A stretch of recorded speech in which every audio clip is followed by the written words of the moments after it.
በዓለ ልደትንና በዓለ ጥምቀትን አስመልክቶ በተደጋጋሚ እነዚህን 7 ጥያቄዎች በቲክቶክ ፔጃችን ላይ ጠይቃችሁናል።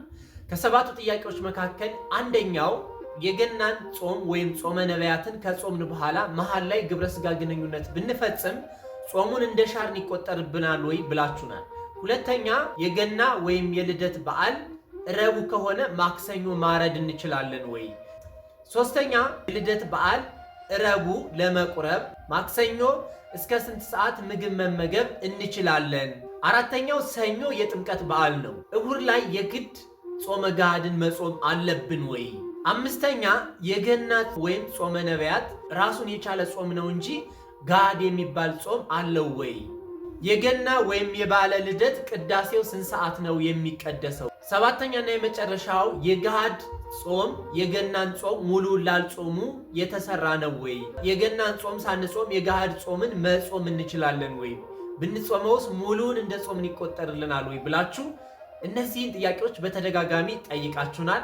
ለእነዚህ ጥያቄዎች አጭር ግልጽ የሆኑ ማብራሪያዎችን እንሰጣለን። በስመ አብ ወወልድ ወመንፈስ ቅዱስ አሃዱ አምላክ።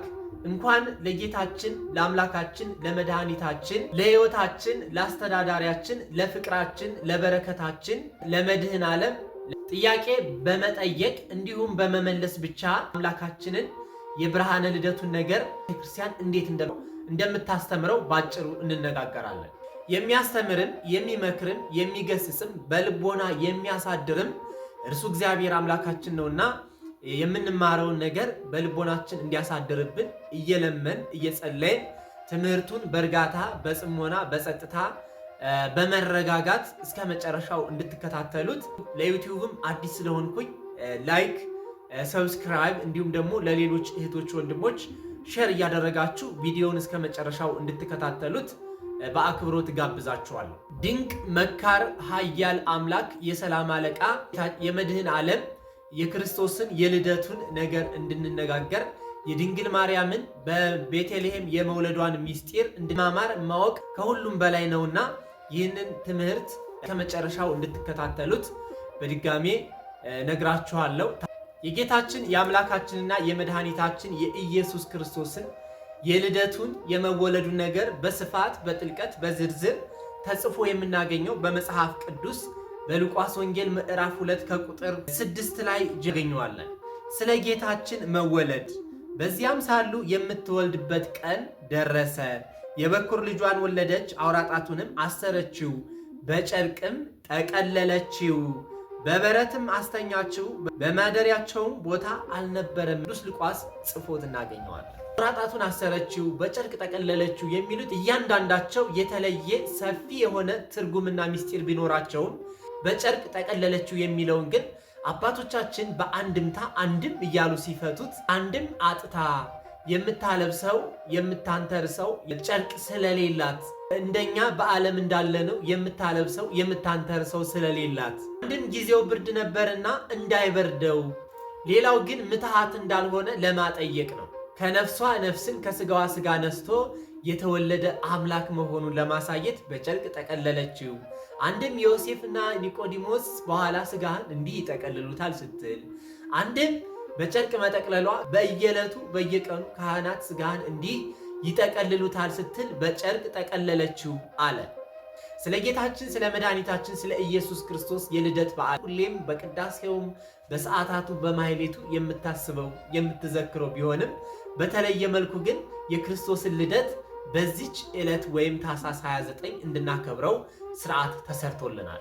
አምላካችን በመድኃኒታችን በኢየሱስ ክርስቶስ መወለድ መላእክትና የሰው ልጅ ከአንድ ላይ አመስግነዋል። መላእክት በሰማይም ቢያዩት በምድር ቢመለከቱት ግራ ገብቷቸው ደንቋቸው ባንክሮ በተደሞ በተዘክሮ ስብሐት ለእግዚአብሔር በሰማያት ብለው ወደ ምድር ሲመጡ በምድር ላይም ከሰው ልጆች ከእረኞች ጋር በበረት ተኝቶ ቢያገኙት ወሰላም በምድር ብለው ስብሐት ለእግዚአብሔር በሰማያት ወሰላም በምድር ብለው ከሰው ልጆች ጋር አብረው ዘምረዋል፣ አመስግነዋል። የክርስቶስን በቤተልሔም መወለድ ወይም ወደ ምድር መምጣት የተቀበሉት አንደኛ መላእክት ናቸው። ሁለተኛ በበረት ውስጥ ያሉ እረኞች ናቸው። እንስሶችም እንዲሁ በተወለደ ጊዜ በትንፋሻቸውን አሙቀውለታል፣ ገብረውለታል። እንዲሁም በቤተልሔም የሚገኙ ሕፃናት ደማቸውን አፍስሰው ተቀብለውታል።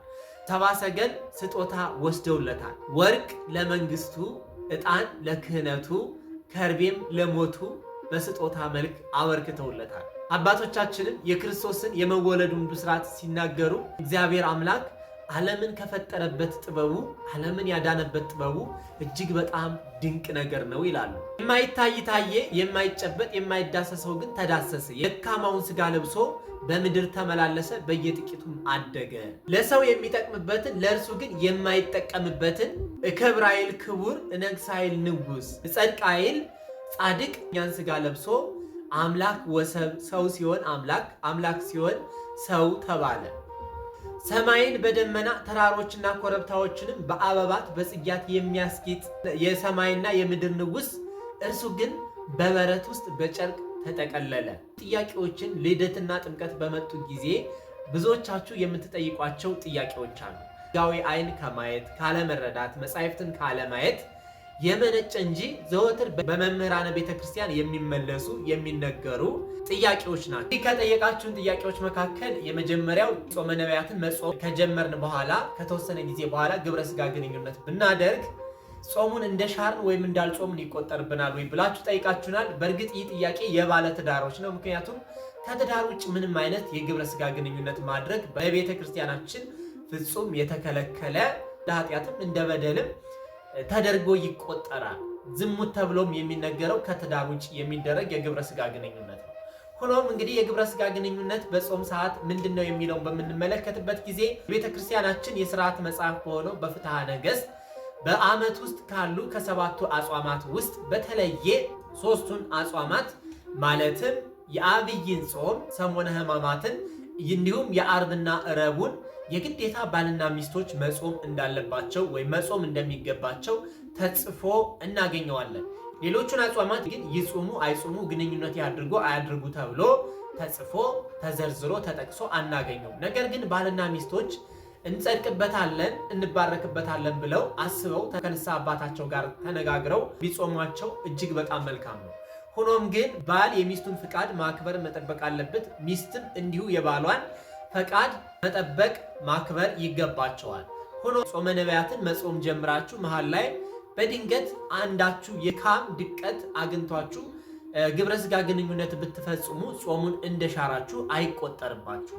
ረቡዕ የገና ወይም የልደት በዓል ከሆነ ማክሰኞ እርድ ማረድ እንችላለን ወይ ብላችሁ ጠይቃችሁናል። በፍጹም ማረድ አይቻልም። ይህ ቤተክርስቲያናችን ሁሌም የምታስተምረው የምትነግረው ነገር ነው። ማክሰኞ ራሱ ጾም ነው፣ እንዲሁም ጾመ ገሃድ ስለሆነ በፍጹም ማክሰኞ ላይ ማረድ የለብንም። ማረድ የምንችለው ቅዳሴ ከተገባ በኋላ ወይም ደግሞ ቅዳሴ ከገቡ በኋላ ጾም ማድላት ይገባናልና ከሌሊት 9 ሰዓት በኋላ ማረድ እንጂ ከዛ በፊት ማረድ በፍጹም አይገባም። በጾም ሰዓት እንደታረደ ነው። በጾም ሰዓት የታረደውን መመገብ መብላት ግን አይገባም። ጥያቄ የሚጠይቁት ጾሙን ያልጾሙ በጾም ሰዓትም ሲበሉ ሲመገቡ የኖሩ ሰዎች እንጂ ጾሙን በትክክል የጾሙ በጾሙም በረከተ ሥጋ በረከተ ነፍስ አገኝበታለሁ የሚሉ ሰዎች ስንት ሰዓት ልረድ ይበላል አይበላም ብለው አይጠይቁ። ረቡዕ ወይም የገና የልደት በዓል አስቀድሰን ለመቁረብ ማክሰኞ እስከ ስንት ሰዓት ምግብ መመገብ እንችላለን ብላችሁ ጠይቃችሁናል። ማክሰኞ መመገብ አይቻልም። በገና ዕለት መቁረብ የፈለገ ሰው ማክፈል አለበት የግዴታ። ምክንያቱም ማክሰኞ ዕለቱ የገሃድ ጾም የምንጾምበት ነው። እስከ 9 ሰዓት እስከ 11 ሰዓት ወይም ፀሐይ እስክትጠልቅ ድረስ የምንጾመው ጾም ስለሆነ ዕለቱን አስቀድሶ መቁረብ የሚፈልግ ሰው አክፍሎ ነው የሚቆርበው። ያም ማለት ሰኞ ማታ ከተመገበ በኋላ ምንም አይነት ምግብ መመገብ መጠጣት አይችልም። አክፍሎ መቁረብ ይገባል ማለት ነው። ከዚህ ጋር ተያይዞ ቅዳሴ ስንት ሰዓት ይቀደሳል ነው የተባለው? ቅዳሴው ሌሊት 6 ሰዓት ጀምሮ ይቀደሳል ማለት ነው። የገና ላይ የገሃድ የሚባል አለ ወይ ብላችሁም ጠይቃችሁናል በውስጥ። አዎ ይሄ ተጽፎ የሚገኝ ነው። ስንክሳሩም ላይ ፍትሐ ነገሥት ላይም ተጽፎ የሚገኝ ነው። የልደትና የጥምቀት የገሃድ ጾም አላቸው። በአጠቃላይ ጾመ ነቢያት ወይም የነቢያት ጾም አጠቃላይ 44 ቀናትን እንጾማለን። 40ውን ነቢያት የጾሙት ጾም ነው። 3ቱ ደግሞ ለአብርሃም ሶርያዊ፣ እንግዲህ የሱን ታሪክ ታውቁታላችሁ። የአብርሃም ሶርያዊ መታሰቢያ ተደርጎ ይጾማል። አንዷ ግን ጾመ ጋድ ተብላ ወይም የጋድ ጾም ተብሎ እንድትጾም በፍትሐ ነገሥቱ ተጽፎ ይገኛል ማለት ነው። ጾመ ነቢያትን ሳንጾም የጋድ ጾምን ብንጾም ይቆጠርልናል ወይ ብላችሁን በተጨማሪ ጠይቃችሁናል። ይሄ አይቻልም። ይሄ እንደ አንድ ጾም ተደርጎ ነው የሚቆጠረው። ነገር ግን በአንድ ጾም ውስጥ ሆኖ እንደሚከፋፈለው ማለት ነው። ልክ የአብይ ጾም ከጾምን በኋላ በመጨረሻው በመጀመሪያው ሳምንት የተለየ ሰዓት እንደምንጾመው እንዲሁም በመጨረሻው ደግሞ 5 ቀናት ጾመ ሕማማት ብለን በቤተ ክርስቲያን ራሱን የቻለ አዋጅ ስርዓት ሰርታለት የምንጾመው ጾም ቢሆንም ጾሙ ግን እንዳጠቃላይ አብይ ጾም ተብሎ እንደሚጠቀሰው ሁሉ ይህም ጾመ ነቢያት ወይም የገና ጾም አብሮ የሚጾም ሆኖ ቁጥሩ ግን ለብቻ ነው። ጾመ ጋር ተብሎ በዓመት 2 ቀናትን የልደትና የጥምቀት እንጾማለን። ነገር ግን ከሰባቱ አጽዋማት እንደ አንድ ጾም ሆነው ይቆጠራሉ። ልክ ዓርብና ረቡዕን ጾመን ጾመ ድህነት ተብሎ እንደ አንድ እንደሚቆጠር ሁሉ ጋድም በዓመት 2 ቀን የልደትና የጥምቀት ዋዜማ ጾመን እንደ አንድ ጾም ይቆጠራሉ። ከሰባቱ አጽዋማትም ውስጥ አንድ ተደርገው እንደ አንድ ሆነው ይቆጠራሉ ማለት ነው። ጾምን መጾም ያለበት ሁሉም ክርስቲያን የሆነ ከ7 ዓመት በላይ የሆነው ሁሉንም 7ቱን አዋጅ አጽዋማት መጾም እንዳለበት ተጽፎ ተደንግጎ ያምጧል ማለት ነው። ላመነ ላላመነ፣ ለትልቅ ላዋቂ፣ የመነኮሳት፣ የምዕመናን፣ የካህናት ጾም ብላ የከፋፈለችው ያስቀመጠችው ምንም አይነት ስርዓት የለም። ማንኛውም ክርስቲያን ከ7 ዓመት በላይ ከሆነው እድሜው ለጾም ከደረሰ በኋላ እነዚህ 7ቱን የአዋጅ አጽዋማት የመጾም ግዴታ አለበት ማለት ነው። በኩል የትክ ጾም የሚባል የለም። 40ውን ቀን ሳልጾም አንዷን ቀን ብጾም 40ውን እንደ ጾም ይቆጠርልኛል የሚባል በፍጹም የተሳሳተ አመለካከት ነው። ትክክልም አይደለም። መጨረሻም ሰኞ የዘንድሮ የጥምቀት በዓል የሚውለው ሰኞ ነው። እሁድን ግዴታ ጾመ ጋድን መጾም አለብን ወይ ብላችሁ ጠይቃችኋል። እሁድን እስከ 9 ሰዓት ወይም ፀሐይ እስኪጠልቅ ድረስ የጾመ ጋድን አንጾመው። እንጾመዋለን። የምንጾመው ግን ከጥሉላት ምግቦች ተከልክለን፣ የጥሉላት ምግቦችን ግን መመገብ አንችልም። ያ ማለት ስጋ፣ እንቁላል፣ ወተት ነክ የሆኑ ነገሮችን መመገብ አንችልም። ጾሙን በሰላም አስጀምሮ በሰላም እግዚአብሔር አምላካችን እንዳስፈጸመን በዓሉንም በደስታ በፍቅር አክብረን ከጌታችን ከመድኃኒታችን ከኢየሱስ ክርስቶስ በረከት ልናገኝ ይገባናል። በዓሉን ደግሞ የተቸገሩ ያጡ የነጡ ወገኖቻችንን አስበን ልደት በዓሉን በሰላም አክብረን የበረከት የጸጋ ተካፋዮች እንዲያደርግልን ቅዱስ ፈቃዱ ይሁንልን። በዓሉ የሰላም የፍቅር ይሁንላችሁ። ይህን ቪዲዮ እስከዚች ሰዓት ድረስ የተከታተላችሁ እህቶቻችን፣ ወንድሞቻችን እግዚአብሔር አምላክ ያክብራችሁ። ትንሽም ቢሆን እውቀት እንዳገኛችሁበት ተስፋ እናደርጋለን። ስላዳመጣችሁን፣ ስላከበራችሁን እግዚአብሔር አምላክ ክብር ያድልልን። መልካም በዓል። አሜን።